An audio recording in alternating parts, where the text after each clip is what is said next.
Hola, soy Pablo Buniac y quiero darte la bienvenida a un nuevo episodio de Canto Psicofísico en vivo. Canto psicofísico es la conjunción de muchas disciplinas, corrientes, escuelas y áreas en las que la voz cantada encuentra su lugar. Como cantante y profesor de técnica Alexander, estoy interesado en abordar el canto como una actividad que involucra nuestra totalidad, es decir, todos los fenómenos que pasan tanto por el cuerpo como por la mente del cantante o el profesional de la voz. Con invitados expertos en su disciplina, hablaremos de todo esto y mucho más en este ciclo de conversaciones llamado Canto Psicofísico en Vivo.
Hola, hola Pablo, ¿me escuchás? Ahí estoy, estaba muteado, o sea que no se escuchó nada de mi presentación. Voy a volver a decir.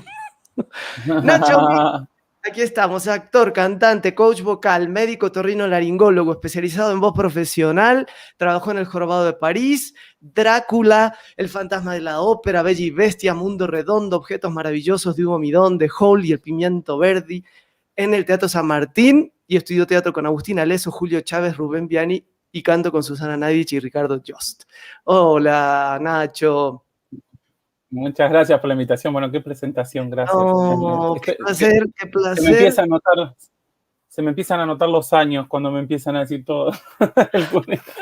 Y eso Pero que me siempre, mandaste cortita, me la mandaste cortita, pero sí, lo que uno ha sí, hecho, ahí sí. está, ahí está.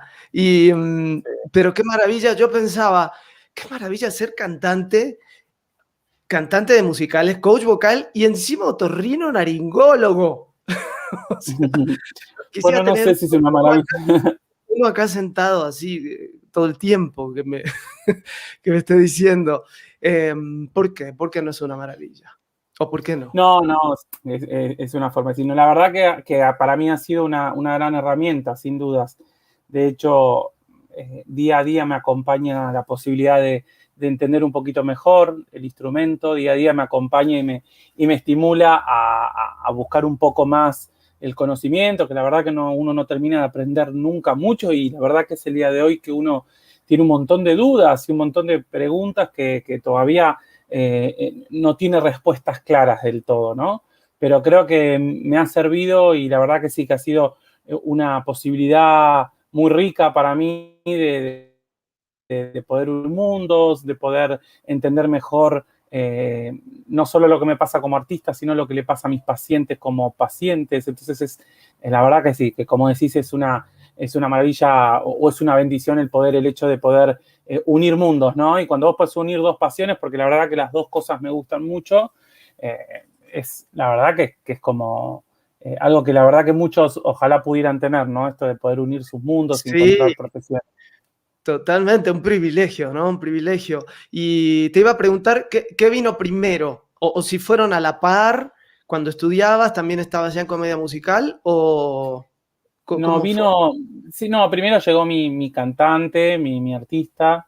Yo venía de estudiar cantar en la música coral, empecé cantando en coros juveniles, en Hurlingham, de donde yo nací, en la provincia de Buenos Aires, y allí, bueno, empecé a formarme como cantante, empecé a estudiar canto, después empezó a venir la parte de la actuación, empecé a estudiar teatro en el Conservatorio Municipal de Morón, teatro de texto, me refiero, todavía la comedia musical mucho no la conocía.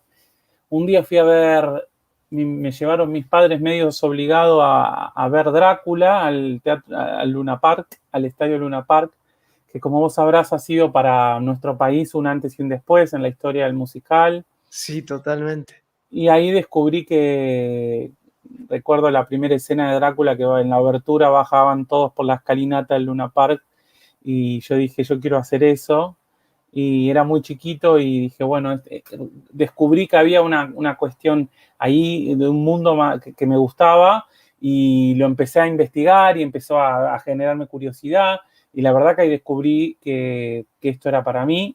Y nada, la verdad que tiene lo mejor de poder unir las distintas disciplinas, y te encontrás con la necesidad de empezar a estudiar seriamente todas las partes, ¿no?, que componen una comedia musical.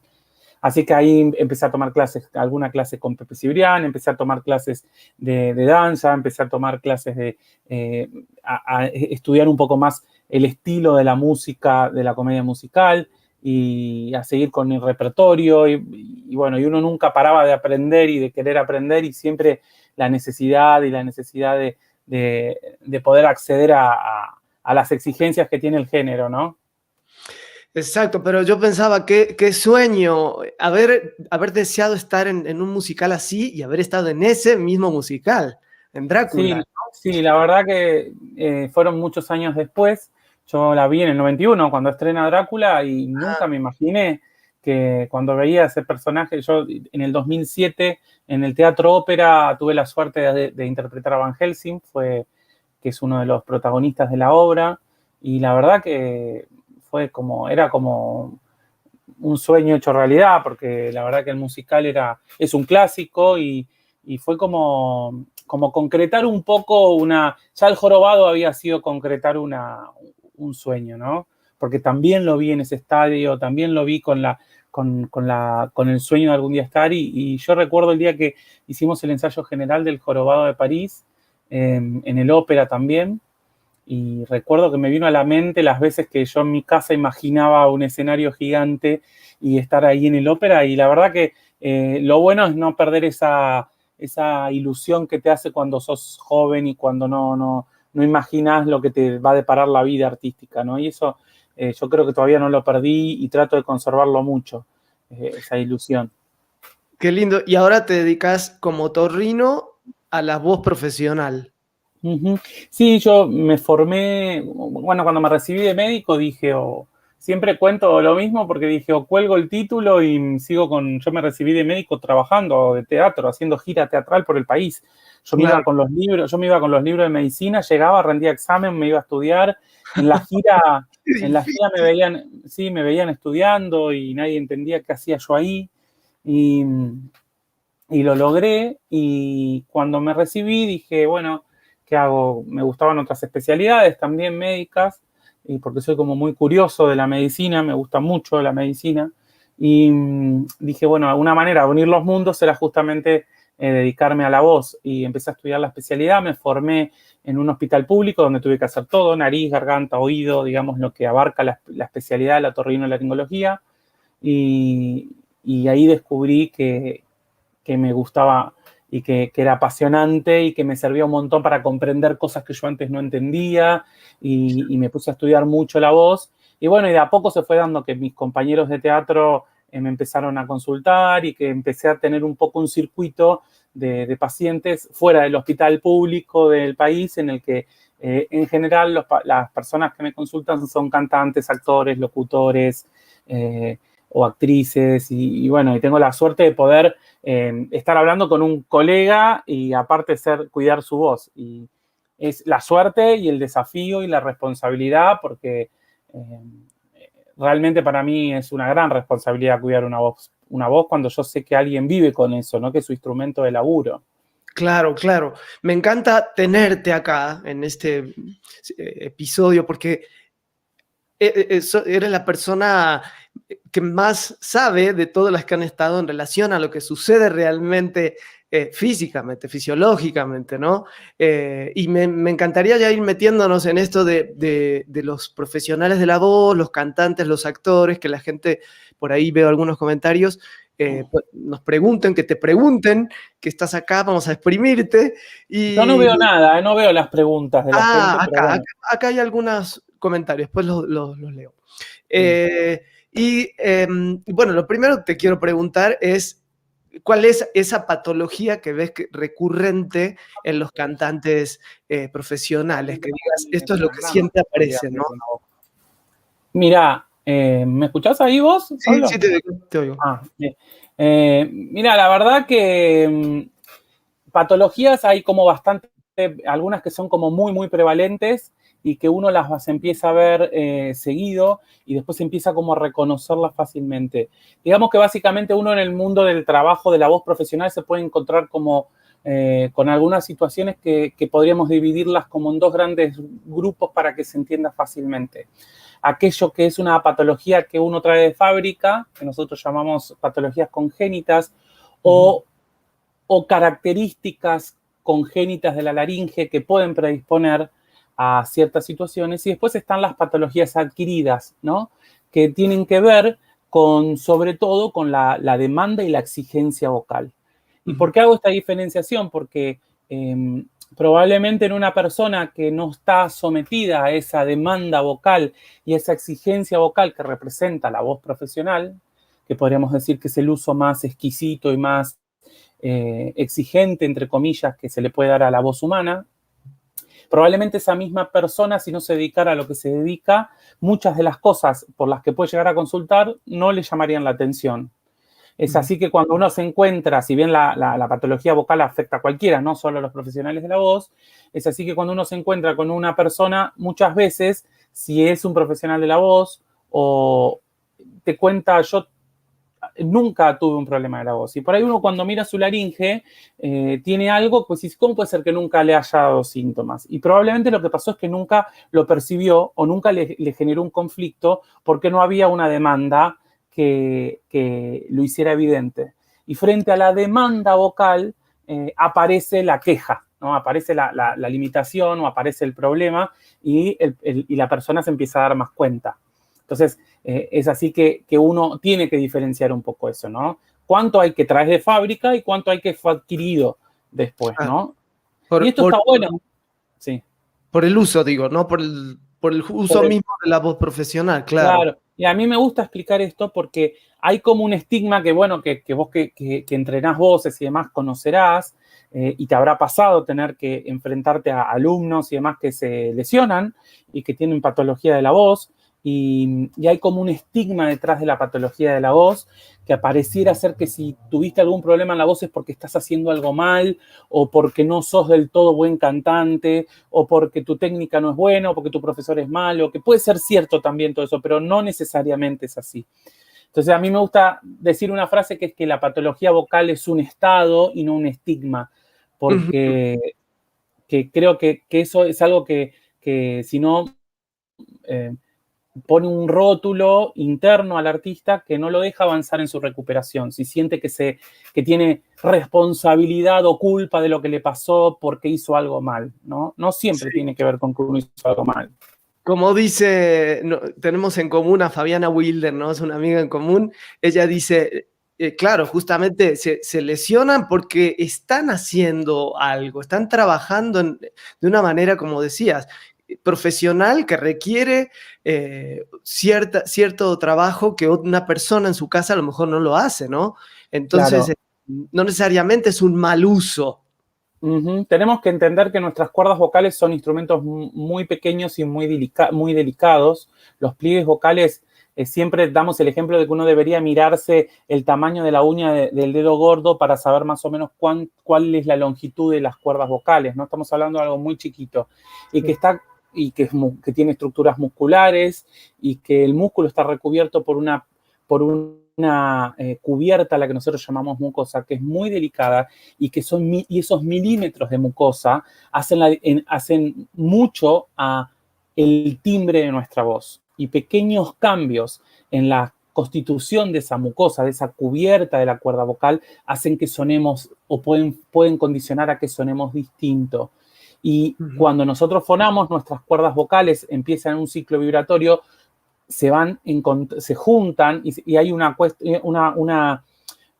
movimiento de encuentro de las cuerdas vocales que cuando hay un gran estrés de impacto, una gran estrés de colisión, de impacto, si eso es exagerado o es con alta demanda, puede generar lesiones exclusivamente por el uso. Entonces, y lo otro que me encanta decir a mí como ejemplo es que nadie sospecharía que Messi es un mal jugador porque se lesiona la rodilla. Yo lo digo hasta en nuestros congresos, exacto, ¿no? Médicos. Bueno, está buenísimo el ejemplo, claro. No, nadie sospecharía que esto es así. Nadie diría, che, qué mal juega Messi, y por ahí en un cantante, si tuvo 2 lesiones, ya empezaron, che, fíjate, con fulana, me gana, ya le volvió a salir volvió a lesionar las cuerdas vocales, y está de vuelta disfónica, o está de vuelta disfónico, y empieza como un run ahí atrás que hace que la patología vocal se transforme como en una cuestión así, un cuco, que no nos deja entenderlo bien, y todo lo que se dramatiza y todo lo que se le pone un halo oscuro atrás hace que no lo comprendamos bien y que por ende no lo podamos tratar bien, ¿sí? Sí, y al mismo tiempo pienso qué nobles son todo el sistema fonatorio, qué nobles, ¿no? ¿Cómo aguanta? Y yo me acuerdo en épocas en que yo cantaba en eventos y tenía 10 horas de evento, porque acá en México se usa mucho que los eventos, o sea, el grupo que ameniza el evento está 5 horas mínimo. Y después íbamos de un evento a otro evento. Yo decía, pobres cuerdas, lo que aguantan. Y claro, cuando aparece alguna patología es cuando nos damos cuenta. Algo está raro, entonces tampoco es tan fácil prevenirlo, ¿no? Pero ahora vamos a hablar un poquito de eso. Sí, sobre todo porque la mayoría de las patologías adquiridas tienen que ver con situaciones inflamatorias del borde libre de las cuerdas vocales. Entonces, cuando uno habla de los famosos nódulos del cantante o nódulos del docente, que podemos discutir si llamarlos así o no, a mí me gusta más llamar proceso inflamatorio del borde libre, porque cuando uno habla de la palabra nódulo, ya hay como una asociación uno lo asocia con malignidad o con algo, ¿no? Entonces, a mí mucho no me gusta llamarlo así, me gusta hablar porque hasta histológicamente lo que está pasando ahí es un proceso inflamatorio, ¿no? Entonces, ese proceso inflamatorio se puede cronificar, entonces aparece porque producto de este uso que nosotros estamos haciendo y que puede hacerse con sobreesfuerzo y que podría determinar una lesión a futuro, ¿sí? Otra lesión muy frecuente que también tiene que ver con las altas demandas son las hemorragias de las cuerdas vocales, ¿sí? Que son cuando los vasitos de esa cubierta de la cuerda vocal se lesionan y pueden sangrar, no es que sangran hacia afuera, sino que quedan retenidos en la mucosa, o mismo se puede hacer como una especie de polipito que es hemorrágico, producto de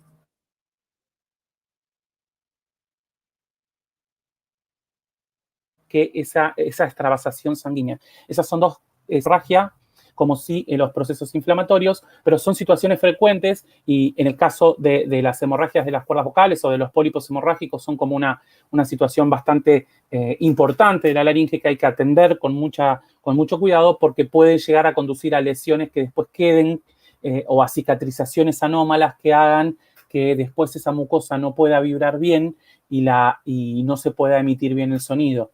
Y cuando hablamos de un profesional de la voz, eso puede llegar a ser un gran problema, difícil de solucionar luego. Ajá.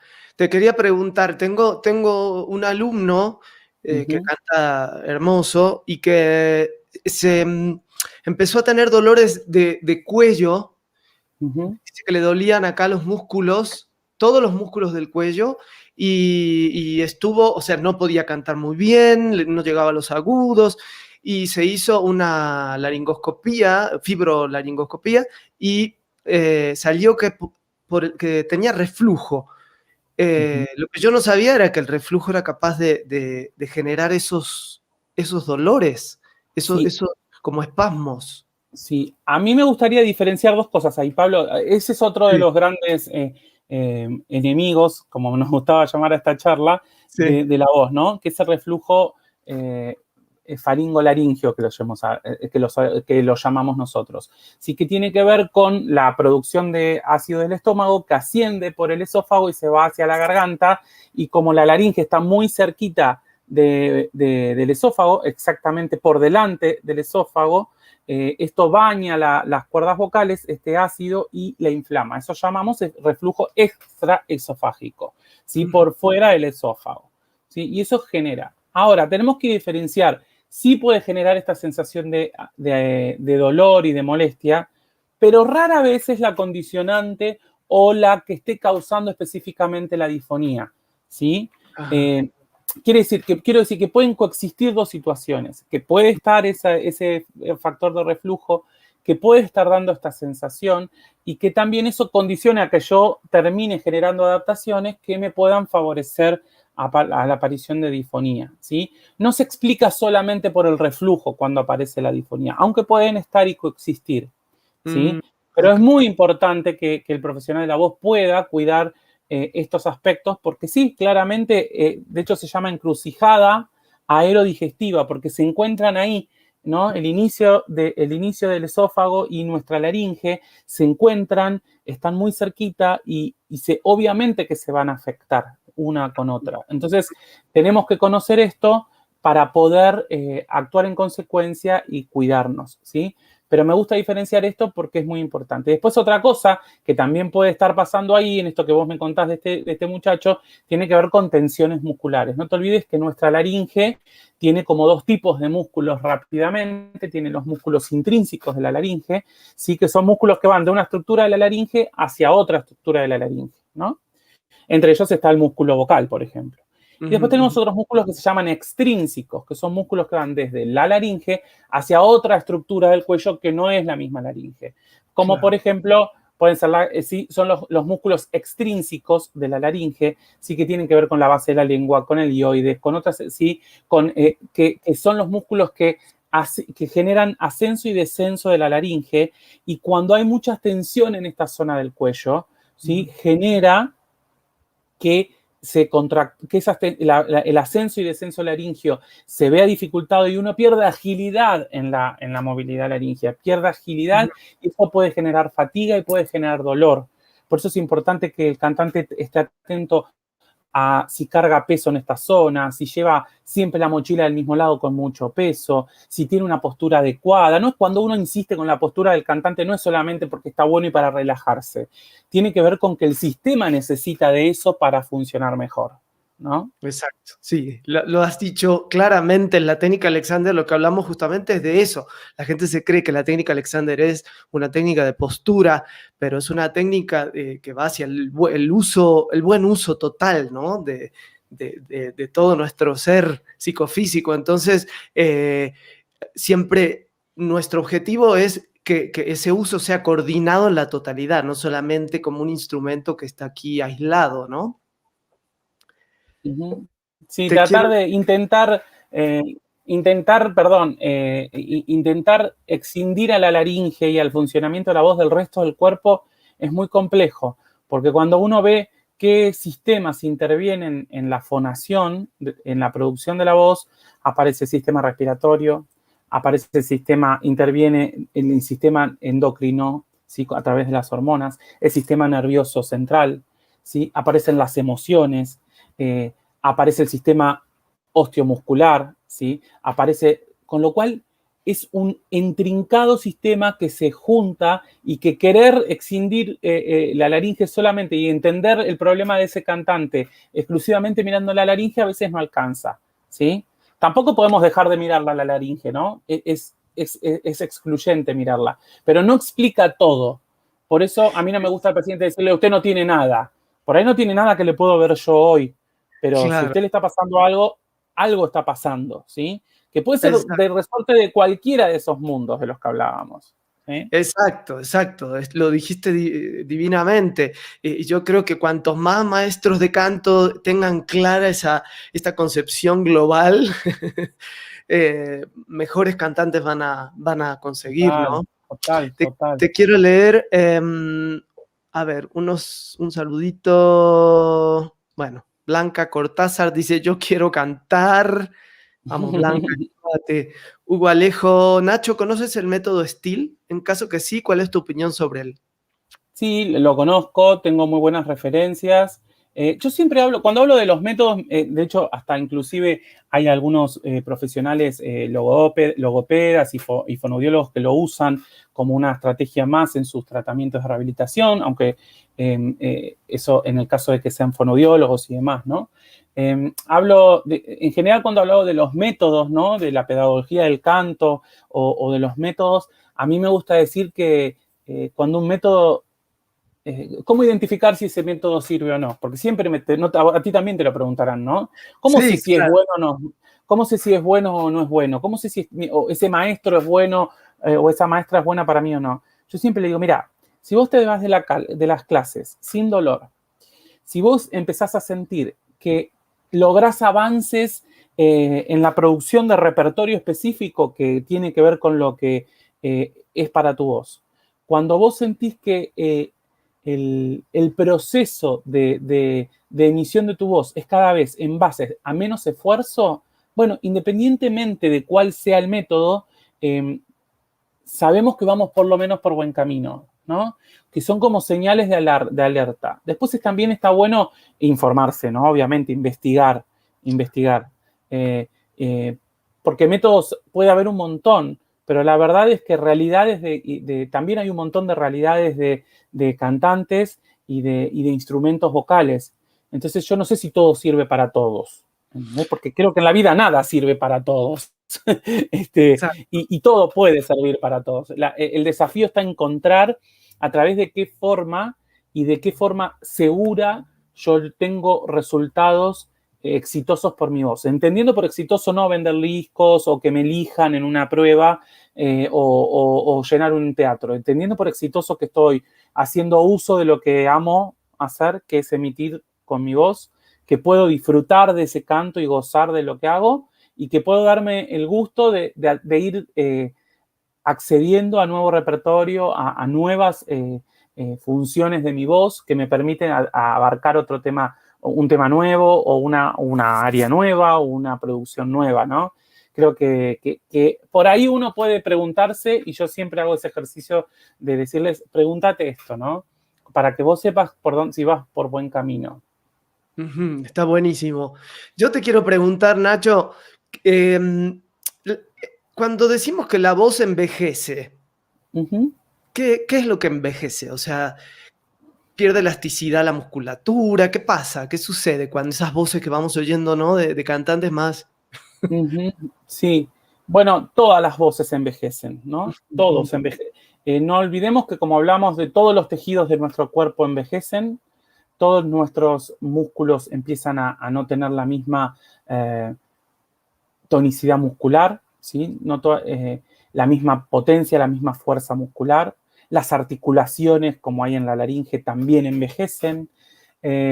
Lo que sí es muy interesante, y esto está estudiado y hay trabajos al respecto, acerca de cómo las voces, los cambios hasta histológicos que uno ve cuando ve una laringe joven y una laringe de lo que nosotros llamamos presbifónica, o sea, así como existe la presbicie, que es cuando uno empieza a no ver bien también, a tener que alejarse el diario o el celular para enfocar. Bueno, también existe la presbifonía, ¿no? Ajá. Que tiene que ver con todos estos cambios y también con cambios en el tejido propio, ¿sí? De la mucosa de la cuerda vocal, ¿sí? Con una inversión en las fibras, así como cambian las fibras, las fibras de colágeno de la piel, disminuyen cuando uno envejece, también pasa con ciertas fibras del tejido, de los tejidos laringios, y esto hace que la vibración de esa cuerda vocal y esas características milimétricas que nos determinaban el timbre cambie. Pero lo que te quería decir es que se ha visto, y esto lo podemos comprobar escuchando modelos de cantantes, que voces entrenadas envejecen mejor. No es que no van a envejecer, pero Ajá. envejecen teniendo una producción sonora mucho más bella y mucho más eficiente. Entonces pueden como administrar ese envejecimiento fisiológico de una Ujú. manera que les permite seguir utilizando. Y ejemplos hay un montón, ¿no? Siempre se muestra un video cuando hablamos de envejecimiento vocal de un tenor italiano que murió hace muy poco, se llamaba Angelo Loforese, que lo pueden buscar en Lo vamos YouTube. a, lo vamos a anotar. Eh, Angelo Loforese cantando con 90 y pico de años arias de ópera y cantando Nessun Dorma y cantando, ahí está. No sé si es con doble S, pero bueno, ahí lo puse. Creo que sí, sí. Y la verdad que también lo podemos ver con ciertas cantantes populares, que uno ve que envejecen con voces saludables, ¿no? Y eso tiene que ver con que las voces entrenadas y las voces que se han cuidado y que han tenido conciencia de que es un recurso extremadamente delicado con el que están trabajando, logran envejecer mejor, en el sentido fisiológico de la palabra mejor, ¿no? Como el cuerpo. Con lo cual vale la pena. La gente que se ha Como el resto entrenado del cuerpo. o que ha sido deportista, exacto. Pero sí, siempre tengo como esa duda, ¿qué tanto depende este envejecimiento de haberle dado un buen uso, de habernos Sí, y sabes, cuidado? mucho, pero también está bueno entender, porque cuando uno empieza a entrenar, a mí me ha pasado, yo ahora la verdad que no me dedico a entrenar voces ya tanto como entrenador vocal, porque no tengo tiempo, porque me dedico a la medicina y a mi carrera artística. Entonces dejé de dar un poco clases, pero lo hice durante mucho tiempo y me pasaba de entrenar voces. De hecho, en algún momento coaché un coro, una agrupación coral pequeña de adultos mayores, y me pasaba que tenía que conversar mucho con esas cantantes y esos cantantes al respecto de comprender que ciertas limitaciones que empiezan a aparecer tienen que ver con situaciones naturales que nos van a pasar a todos, y que tenemos que ser conscientes de ellas para no someternos a una exigencia que nos pueda terminar perjudicando, ¿no? Entonces, cuando uno comprende que tiene que ver con cuestiones que son evidentemente fisiológicas y naturales, uno puede también comprender que esto se ve muy claramente en la música clásica, cuando ciertos cantantes de ópera tienen que adaptar su repertorio, o hay ciertos roles de ópera que ya no los van a poder cantar más y que deciden no hacerlos. Inclusive en algunos casos empiezan a cantar en otra cuerda, ¿no? Entonces empiezan a hacer repertorio más baritonal en el caso de los tenores, o de mezzos en el caso de las mujeres. A veces también se confunden cuando hacen eso porque se van a otro lado. Entonces es muy, muy, muy delicado ese equilibrio, pero tiene que ver con esa situación natural de presbifonía, de esta aparición de cambios que son inclusive histológicos, como te decía, ¿no? De los tejidos. Sí, sí, y me imagino que un mínimo cambio en la elasticidad de un tejido ya debe afectar Y muchísimo. claramente cuando nosotros trabajamos con la capacidad, ¿no?, de elongar y de relajar nuestras cuerdas, es vital para nuestra emisión sonora, ¿no? La capacidad la entrenamos todo el tiempo, ¿no? Cuando queremos cantar en nuestro registro modal, en nuestro mix vocal, cuando queremos trabajar nuestro falsete, nuestra voz de cabeza, la llamen como lo quieran llamar, ¿no? Estamos todo el tiempo trabajando y teniendo que entrenar esa capacidad de extensión y de elongación cordal sin que sea a base de esfuerzo por arriba de las cuerdas vocales, que es lo que llamamos supraglotis. Entonces, obviamente, cambios en los tejidos van a generar que eso pueda verse afectado, ¿no? Y así se explican ciertas apariciones y ciertas problemáticas de la voz cuando empieza a envejecer. Sí, te quiero leer un mensajito de Master Marco. Dice, ¿cómo puedo cuidar mi voz en el COVID? No sé qué se refiere, supongo que es... Sí, no sé si se refiere cuando uno se enfermó o previo. Con la era COVID hay dos situaciones que podemos dividirlas rápidamente. Te diría que está lo que es el tener que hablar mucho tiempo con el barbijo, con la mascarilla. Esto empezó a ser un problema, ¿sí? Porque claramente hay como algo que nos está obstaculizando, y en general lo que uno empieza a hacer es como a generar un mayor esfuerzo para emitir. Entonces ahí algún pequeño consejo tiene que ver con extremar ciertas medidas que tienen que ver con mantener muchísimo más hidratado el sistema, tomando abundante líquido, y acudir a la exageración de la articulación para contrarrestar esa tendencia a querer aumentar la intensidad de la voz, que nos puede terminar generando sobreesfuerzo vocal. Entonces, cuando uno tiene la mascarilla puesta, tiene que exagerar un poquito la articulación de la emisión para que favorezca que el otro me comprenda mejor y que yo no tenga que hacer tanto esfuerzo, ¿sí? Y después está por el otro lado todo el otro capítulo que tiene que ver con las secuelas del COVID, que estamos empezando a ver y que todavía no sabemos con qué nos vamos a encontrar, que tienen que ver, que pueden pasar básicamente dos cosas. Si la persona quedara con algún tipo de que por algún tiempo a veces pasa, aún en los casos moderados o leves, que quedan con fatiga, ¿sí? Con dificultad ventilatoria, entonces a veces obviamente la columna aérea se ve afectada y nosotros dependemos de esa columna aérea para una buena vibración de las cuerdas vocales, entonces ahí puede aparecer ciertas dificultades. Y si estas personas, en los casos graves que requirieron el uso de respiradores, ¿sí? En esos casos los pacientes son entubados, es decir, se coloca un tubo a través de la vía aérea para ventilar al paciente, y cuando ese tubo está colocado mucho tiempo, como pasa entre medio de las cuerdas vocales, puede generar ciertas lesiones, ¿sí? Por estar apoyado ahí mucho tiempo o por utilizar mucho tiempo ese tubo, que nos pueden generar complicaciones a futuro y que estamos empezando a ver que los laringólogos estamos empezando a tener que trabajar con estas situaciones, ¿no? Para ayudar a los pacientes. Wow, sí, no había pensado, pero este tema de la intubación, debe haber muchas lesiones por ese tema. Muchísimo. Lesiones traumáticas de las cuerdas vocales, lesiones por el apoyo, por estar mucho tiempo el tubo ahí. También aparecen lo que se llaman estenosis de la vía aérea, que es cuando la luz de la vía aérea se achica por un proceso inflamatorio, que puede tener distintos grados de afectación. Pueden aparecer muchas cosas, como en cuando el paciente está entubado por cualquier cosa, ¿no? Cuando el paciente tiene por otros motivos también.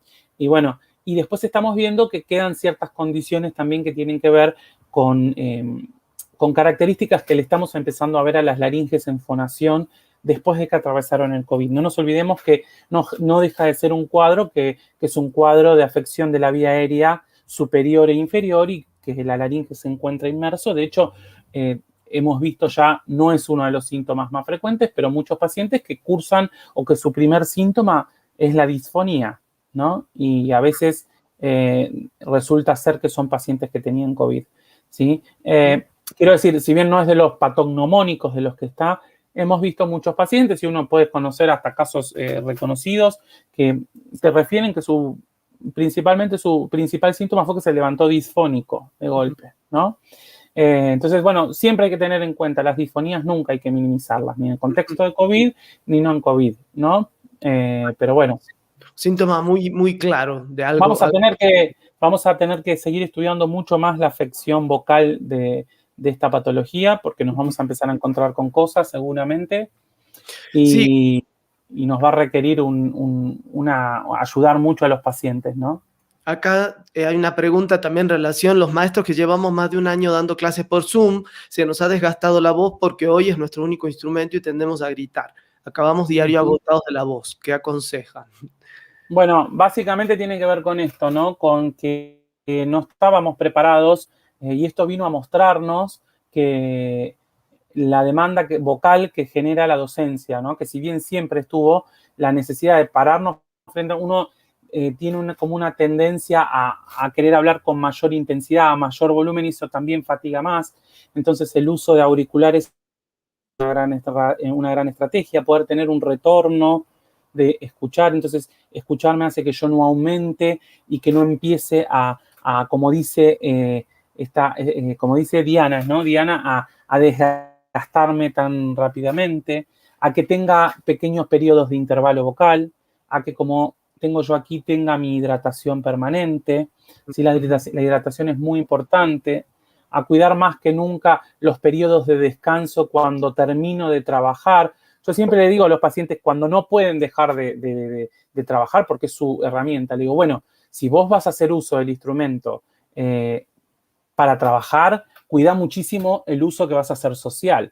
Porque si encima que lo estás usando un montón para trabajar, también lo querés usar un montón socialmente, o te la pasás hablando por celular cuando terminás de trabajar 3 horas para contarle a tu gente en lo que te está pasando, bla, bla, es como todo un gran esfuerzo. El hablar por celular está comprobado que es bastante mayor el esfuerzo que uno hace que cuando lo habla en persona con alguien. Entonces está bueno que aprovechar el mandar mensajes, el cuidar la alimentación para no someter a otro estrés, como puede ser el reflujo durante esto, articular muchísimo más, tratar de pensar y estar atento a tomarse tiempo entre las frases. Todo eso hace que tenemos que hacer conscientes un montón de mecanismos que hacemos inconscientemente que nos terminan afectando, Pablo. Entonces, hay todo un desafío. Pero claramente la voz docente por Zoom ha sido todo un capítulo en esta pandemia, ¿no? Y ha venido a mostrarnos la importancia de que quien quiera dedicarse a trabajar como docente tiene que priorizar muchísimo su entrenamiento de su voz, porque si uno tiene herramientas fonatorias, si uno tiene entrenamiento vocal, si uno tiene un adecuado manejo de la respiración, cuando aparecen este tipo de demandas, no es que no va a fatigarse, porque como hablamos, propio de la demanda, pero probablemente tenga mayores recursos para no quedarse disfónico o disfónica tan fácilmente.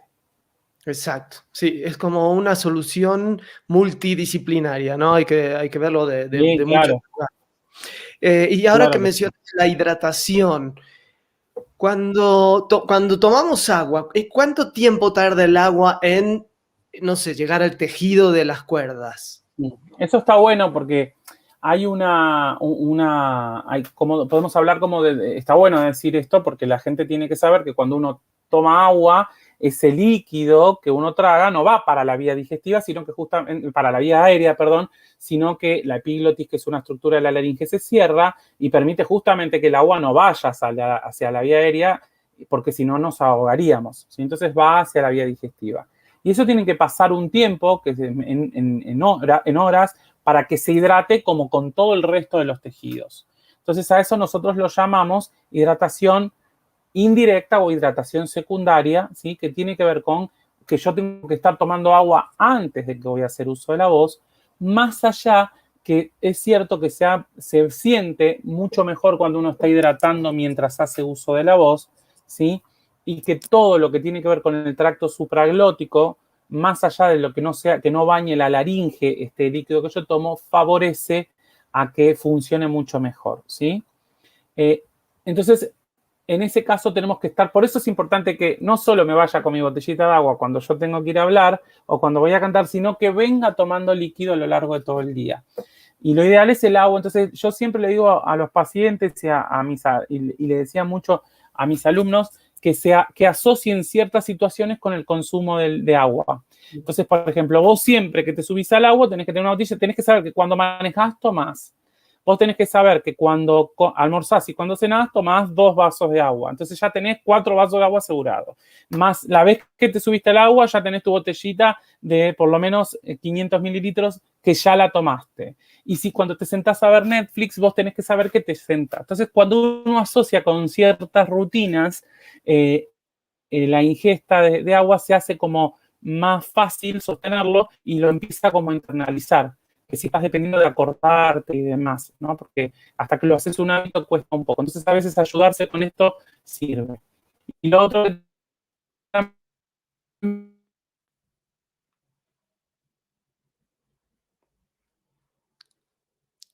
Se te fue.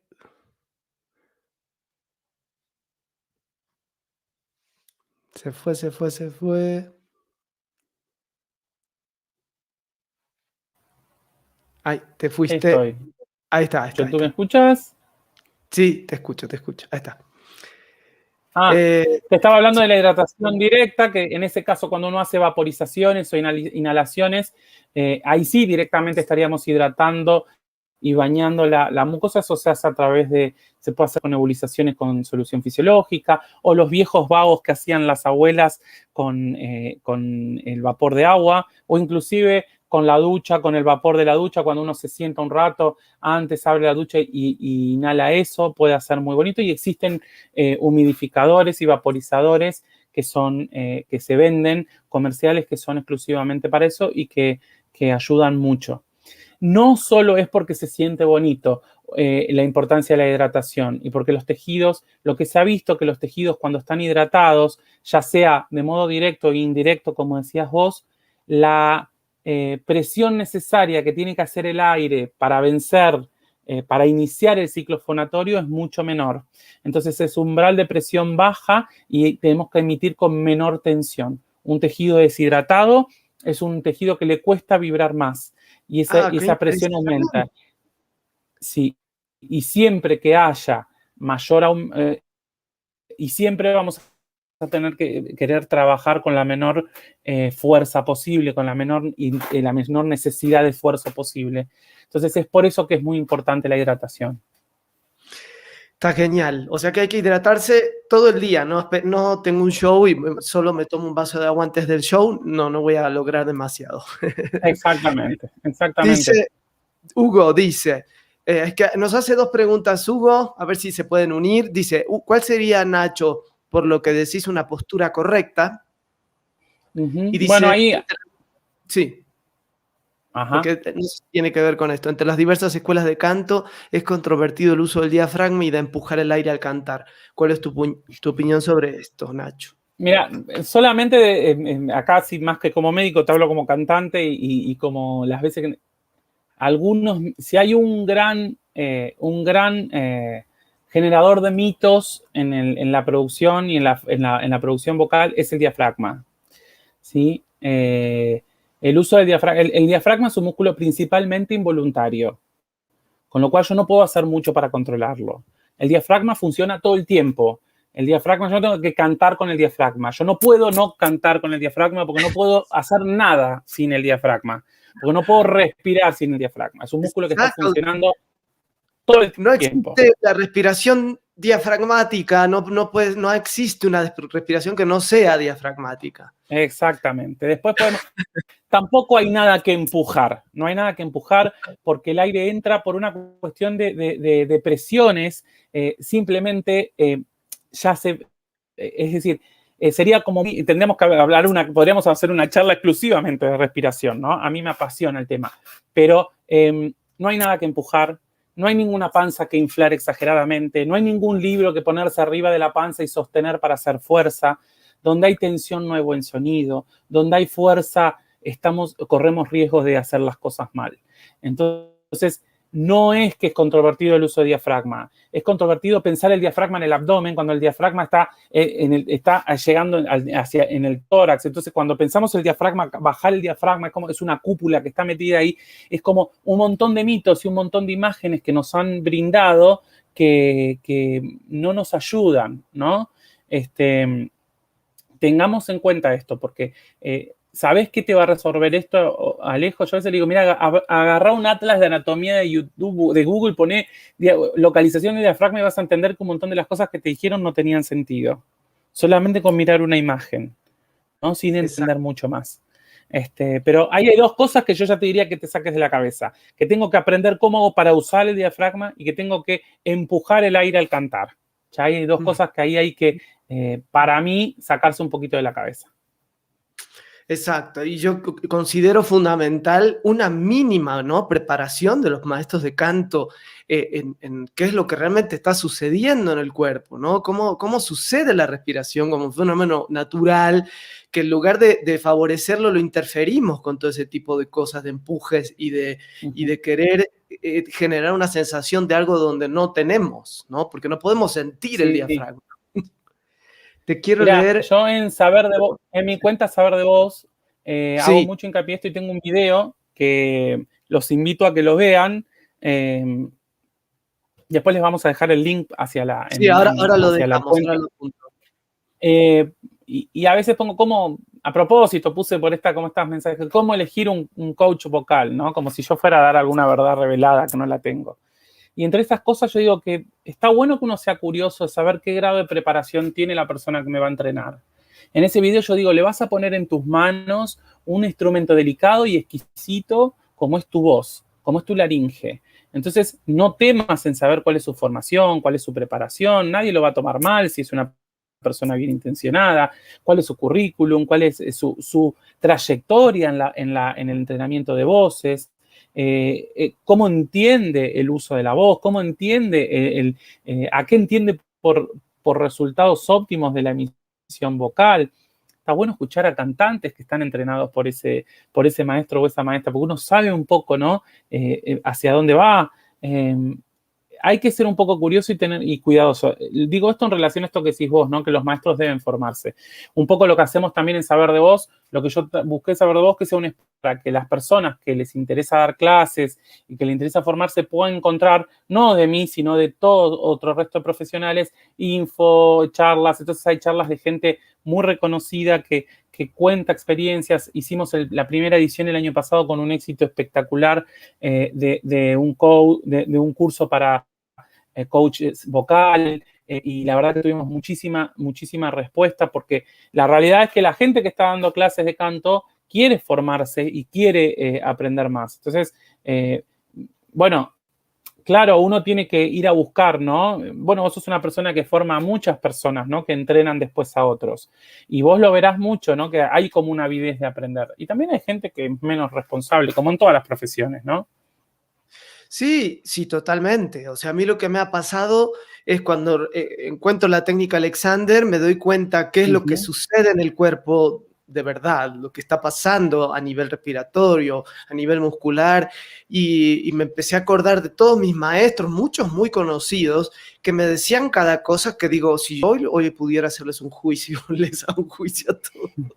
Eh, y, y cómo hay gente que todavía no tiene esa curiosidad por aprender y por decir, a ver, esto necesito saber un poco más qué es lo que está ocurriendo, ¿no? Bueno, Y hay que ir instalándola, Pablo, estos espacios de reflexión, sí, pues, exacto, tan piolas exactamente. como los tuyos, en los que abrís el abanico a que escuchen distintas voces, estos espacios como puede ser Saber de Vos, como hay un montón de cuentas en las que muy seriamente y muy desinteresadamente uno muestra y da una mirada, ¿no? Que yo siempre digo, mirá, lo mío no es una verdad revelada. Cuestionátela también, cuestionate también lo que yo digo, ¿no? Cuestionate esto que te estoy planteando. Lo que no te puedes cuestionar es que la necesidad de si te vas a dedicar a entrenar a alguien y vas a tener en tus manos su instrumento, hay una necesidad imperiosa de que te formes y de que cuides ese instrumento. Porque Sí, lo que tenés en tus manos es muy serio, es muy delicado y es muy serio, ¿no? exacto. Y nunca va a ser mucho, ¿no? Los cuidados que podamos tener. Siempre hay que ¿Esta, ser. esta es tu cuenta, Nacho? Esa es mi, Saber. esa es mi cuenta. La verdad que hace un año apareció en pandemia Saber de Vos. Fue estas cosas que pasaban cuando uno tenía que estar un poco adentro, y se empezó a armar como una comunidad de gente que se cuestiona para bien, que pregunta, bueno, que me contacta con gente que me pide que hagamos determinados temas, y yo trato ahí de publicar cosas que tengan que ver con difundir y bueno, y poder mostrar una mirada y realmente aprender más de la voz, ¿no? Creo que, como decíamos, es un mundo como te pasó a vos, ¿no? Un día por ahí encontraste una mirada distinta de lo que venías estudiando y te cambió la cabeza, y cambió tu carrera, y cambió a lo que hoy te dedicás, y te cambió drásticamente. No puede cambiar de un día para el otro la mirada que tenemos, y siempre hay que ser crítico de lo que estamos leyendo, prestar atención de dónde leemos, qué leemos, guarda con que no todo está en un videíto, ¿no? Que hay que ser respetuoso del trabajo del otro, del tiempo de formación del que te está hablando, y yo a eso le presto mucha atención. Y ese es el objetivo de Saber de Vos, ¿no? Poder brindar información lo más objetiva posible, digamos. Y esto es en Instagram, ¿verdad? Esto es en Instagram, sí. También está en Facebook, también está la página de Facebook, pero viste que están linkeados, que comparten la Sí. información. Pero bueno, ahí por Instagram nos mensajeamos, yo contesto casi todo. Los jueves hacemos un consultorio virtual en el que me preguntan cosas que tienen que ver con el mundo de la otorrinolaringología, y yo voy contestando, orientando, y contacto con otros profesionales, y después tenemos posteos semanales. Bueno, de a poquito se fue armando una linda cuenta que creo que le pueden disfrutar si les gusta la voz. Qué bueno, Nacho. Ahí vemos.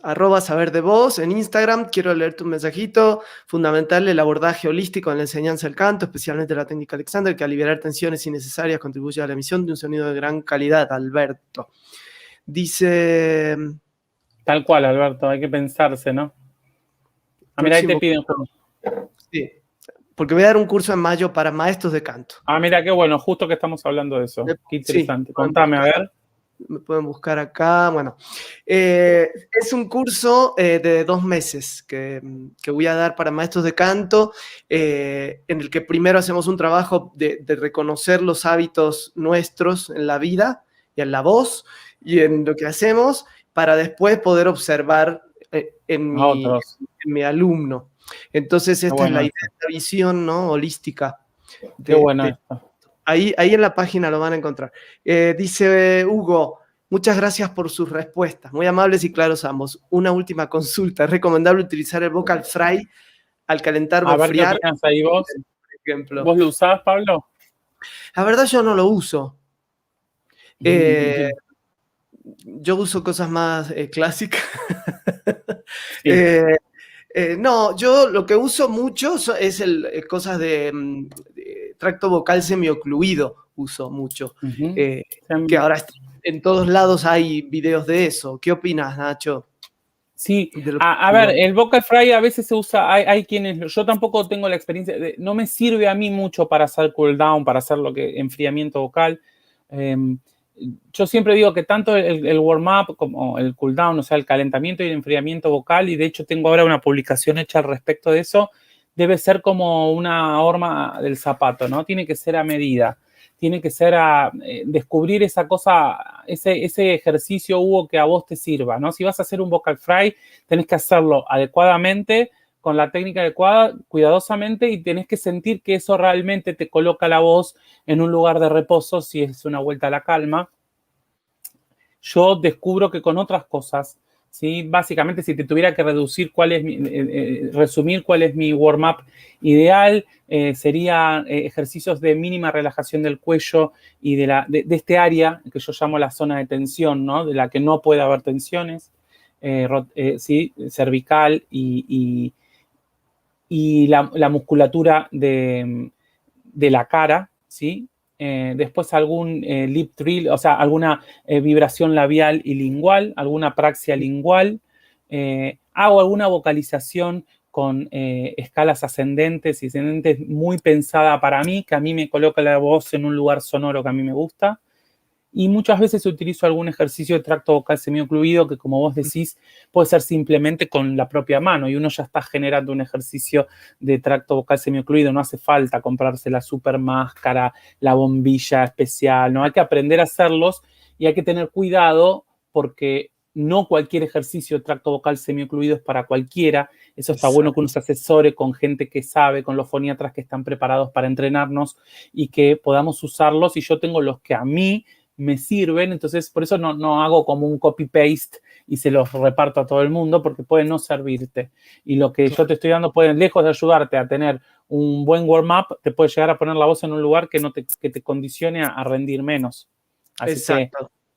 Así que Hugo, como hace Nacho, que ya conoce su instrumento a la perfección y por eso puede elegir lo que le sirve y le funciona, ¿no? Yo también opino que sigas explorando en tu voz y elegir aquello que te hace sentir. Sí. Así que, bueno, mira, estamos hace una hora acá en el hace una hora, ¿viste? Pasó volando. Y Nacho, es que yo hablo mucho, soy mucho charlatán. No, pero qué placer, Nacho, conocernos. Nos conocemos así de las redes. Tenemos un montón de amigos en común y ahora estamos más cerca a través de esto. Yo te quiero agradecer muchísimo por la disponibilidad, por tus respuestas, por estar aquí, por darnos toda esta sabiduría científica que nos hacía falta. Así que te agradezco. Yo te agradezco a vos, Pablo. Estos espacios de encuentro de la voz son más que necesarios y yo te agradezco que hayas pensado en mí. Los espero a todos por las redes, nos vemos en cualquier momento y gracias por escucharnos. Ahí nos vemos en Saber de Voz. Bueno, gracias, Pablo. Muchos éxitos y después pasame la info de tu curso, así también la compartimos con la gente de Saber de Voz. ¿Vale? Buenísimo, gracias. Nos quedamos acá nosotros Y nos vemos próximo viernes. Ya después les digo bien de qué vamos a hablar el viernes. Bueno, un abrazo a todos, que creo que es el Día Internacional de la Voz. El 16 de abril, Día Internacional de la Voz. Sí, tenemos Estén un vivo. atentos, ingresen a las páginas. La Sociedad Argentina de la Voz, por ejemplo, va a tener un montón de actividades. Saber de Voz va a tener actividades. Así que hay actividades gratuitas que tienen que ver con todo lo que es informativo, y hay algunas instituciones que también van a hacer hasta consultas virtuales gratuitas. Así que también se puede acceder a eso. Bueno, aprovechemos esta situación y este día tan importante que es el día que nos reúne a todos. Está genial, buenísimo. Y el último mensajito, qué bueno que digan esto, supongo del diafragma. Saludos, gracias. Luciana. Y bueno, y nos vemos. Gracias, Nacho, gracias. Abrazo. Pablo, gracias. Nos quedamos acá, nos quedamos. Adiós.